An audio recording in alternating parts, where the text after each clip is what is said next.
Hey there, time for video 3 in our Twitter for a PLN web series. And what I'd like to talk about today is actually publishing a tweet.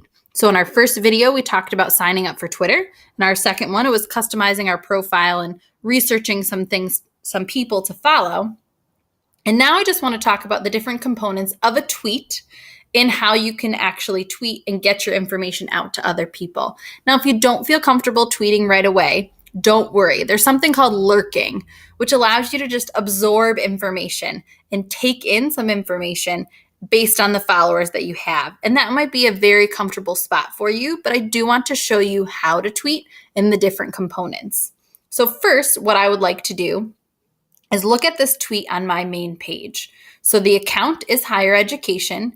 You can see here's their Twitter handle here. And this is their tweet. So they added in text. They had a link to an actual article, which I can go to. And they have a hashtag. You can think of a hashtag as a category of information. So they wanted to send this tweet out to anyone who's interested in higher ed. As we showed in the previous video, I researched persuasive writing, and then I looked at the hashtag persuasive writing. This is a hashtag of higher ed, and if I click on this link, it then pulls up all links to tweets with the hashtag higher ed. Doesn't necessarily mean I have to follow this person. There are top tweets, and then I can also go to live, which are the more recent ones. So here I can see all of these tweets are going to have that hashtag higher ed. So finding a good hashtag for you to follow that you're interested in will be really beneficial because you'll get some good information.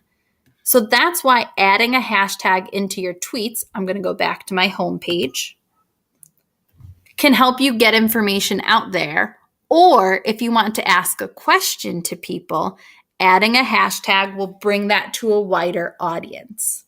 So we talked about the link here to an article, and I'll just show you what that'll look like. We can click on this link. And it will go to an actual article, and it opens up another tab for you. So we talked about higher education, which just links to that actual hashtag, which is a category of tweets. And then they included an image of this actual article from The Guardian. And there's a lot of power in images as well. So let's just scroll down a little bit. You can see here we've got the hashtag of STEM. And that's a really important component of tweets, is finding some hashtags that are good. And you can see we've got text here and the image as well. So if you wanted to put out your own tweet, in your top corner, you have this button with the little feather, and you have the tweet option. So here I can say, just setting up my Twitter. And because PLN, Personal Learning Network, is a hot topic, I'm actually going to use a hashtag PLN. And you can see there that they pop up. So I know that there's a PLN. And there's PLN Journey, which is interesting. So I'm going to put PLN. Excited to learn new tools. I'll put an exclamation point. So you can see down here at the bottom, it's counting my characters. In tweets, you can only have 140 characters. So if you reach that, you'll see you'll start going into the red, and it won't allow you to tweet things. So I can add a picture here if I want to. I can add a GIF, which is like an interactive picture. I can also add a poll, which is a really cool option. And I have my location disabled so it doesn't show where I am when I tweeted. And all I need to do is hit tweet.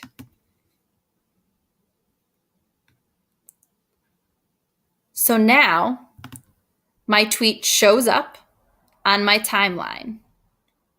So these bars down at the bottom also allow you to do other things with tweets. So let's look at this one here. This option is a reply. So if I want to reply back to higher education, I can hit this button, and it automatically sets it up with their Twitter handle. And I can say, thanks for the great resource.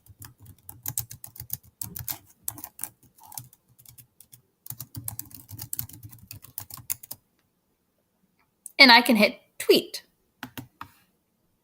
So now that was sent directly to this account. Your other option is you can retweet it. So what this does, and you can see up here, retweet this to your followers. It then sends this information out to anyone that's following you. Since you're at the beginning stages, you might not have a lot of followers, but this is an option for you as people start following your account. What you can also do is like it, and that allows it to also be saved on your homepage, but it just notes that you like it. If any of you use Facebook, it's similar to the Facebook like. And there are other options here. If you find that an account is not providing you good information and you don't want to unfollow them, you can do something called mute, which is you don't get their updates, but you are still technically following them. So that's really analyzing tweets. And I hope you take a risk and have some fun exploring the new Twitter tools.